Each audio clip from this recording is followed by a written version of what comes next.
Evet, değerli Akif Bey. Tabii yaklaşık 3 gündür Şeki'deyiz. Şeki'nin gerçekten tüm uygarlıklar için çok kadim bir tarihi söz konusu. Özellikle yukarı kesimlerde Hristiyanlığın ilk yayılmış olduğu e, Kiş mabedi var, Albanlar. Alban mabedi var. Efendime söyleyeyim, onun ardından kadim Türk şehri diye geçer Şeki. Yani hem Türklüğün hem de Hristiyanlığın e, yayılma noktalarından biri.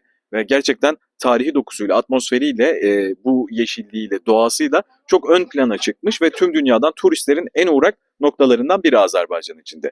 Tamam Tabii doğru. ki Tamamıyla doğru. evet, yaklaşık bir 5000 yıllık tarihi olduğundan bahsetmiştiniz. Bəli.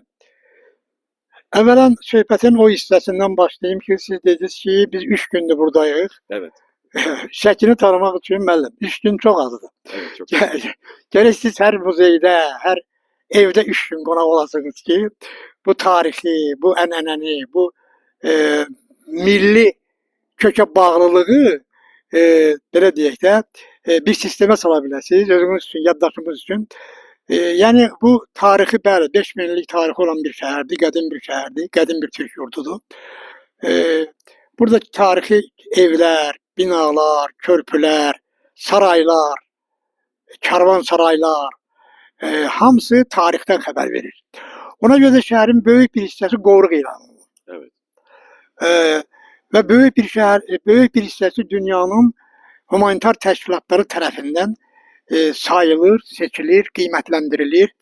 Məsələn, mən bayaq sizə göstərdim gələndə, şəhərin yuxarı hissəsində nə tikintiyə, nə söküntüyə, hı hı. belə deyək, heç bir özbaşınalığa icazə verilmir. Evet, verilmiyor. Qorunur. Çünkü UNESCO tarafından da Tam, tarihi bir koruma var. tamamıyla Evet, doğrudur. UNESCO tərəfindən də qorunur. Ona görə də bu yurt da xüsusi qorunur. Çünki niyə? Bura alimlərin, şairlərin, sərkərdələrin yurdudur. hı hı. Şəki tarixən qəhrəman şəhər olub. Evet, Tarixən öz milli varlığını, öz xanlığını, öz bəyliyini, hı hı. öz insanlığını, öz ləyaqətini qoruyan bir yurd olub. İnsanlar tərəfindən ona görə də sayılıb, seçilib və qorunub. O bu gün də ənənə davam edir. Çox sağ olsun ki, dövlətimiz də qayğısını əsirgəmir. Biz bu günlərin Bəxtiyar müəllimin ev muzeyindəyik. Özümüz buradakı səliqəni, sahmanı, gözəlliyi, Hı hı. gül çiçəyi, sizə olan məhəbbəti Evet, yəqin ki, hiss edirsiniz. tabii ki. Siz bu məhəbbəti Şəkinin hər bir ocağında, hər bir evində, hansı qapını döysəniz, orada hiss eləyəcəksiniz. Tembol üstəgəl də siz Kıbrıs Türkiyəsindən gəlmisiniz. O bizim üçün daha doğmadır. Evet, Aydındırmı? doğru. Çünki bu qardaşlıq daha da möhkəmlənməlidir, daha da inkişaf eləməlidir. Yəni bu eyni zamanda sizin yurdunuzdur. Evet, Siz fəxr eləyə bilərsiniz ki, 5000 illik tarixi olan bir şəhərin övladısınız. evet. Siz bu yurdun övladısınız. Biz belə hesab edirik. Hı hı. Buyurun, xoş gəlmisiniz. Çok teşekkür ediyoruz. Buyurun. Size özel bir sual sormak istiyorum Buyurun. değerli Akif Bey. Hadi. 55 yıllık yani yarım asırı aşan bir gazetecilik faaliyetiniz var. Evet. Ben tabii ki birçok anınız vardır. Başarılı olan anılarınızdan tutun da sizde en çok yer eden, aklınızda bu 55 yılda en çok yer etmiş Şeki'deki bir hatıranızı bizle paylaşmanızı isteyeceğim. Çox sağ olun bu qayğıya görə, diqqətə görə. Siz inanırsınızmı ki, mən ən çox sevincim Şəkiyə təyinat alıb gələndə olub. Buraya tayin Buraya edildim. təyinat, bizdə o vaxt Evet. təyinat verirdilər. Hərəni bir rayona, 15-i qutarandan sonra hərəni bir rayona göndərirdilər. Mən Şəkili olduğum üçünmü, ya nəyə görəsə məni bura göndərdilər. Hı hı. Məni başqa yerə də göndərə bilərdilər. Yəni o dövrdə belə bir problem yox idi. Amma mən ən böyük sevinci onda yaşamışam ki, Hı hı. mən məhz Şəkiyə təyinat almışam. Başqa bir yerə yox. Evet. Mənim üçün ən sevincli an həmin dövr olub, həmin gün olub, həmin an olub. Ki, mən təyinat almışam, Şəki işləməyə gedirəm.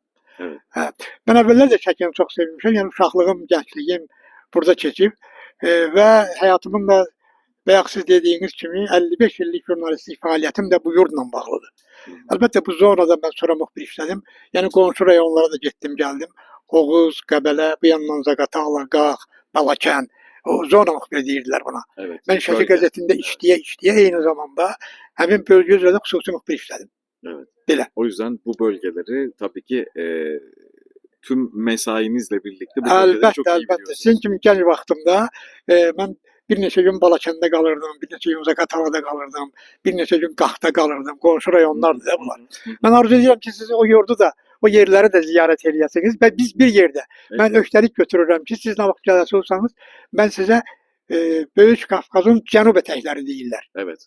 Güney etekleri. Güney ətəkləri deyirlər.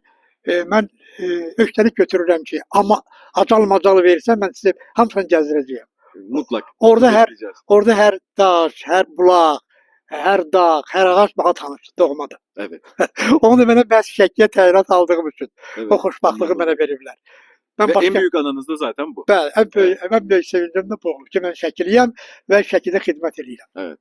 Çok gurur duyuyoruz efendim sizlerle. Çok teşekkür ediyoruz. Çox Yeniden. sağ olun. Çok Buyurun, sağ olun. xoş gəldiniz. Ruziye Hanım videoyu söndürüp bir de şey yapalım. Fotoğraf alalım tam burada.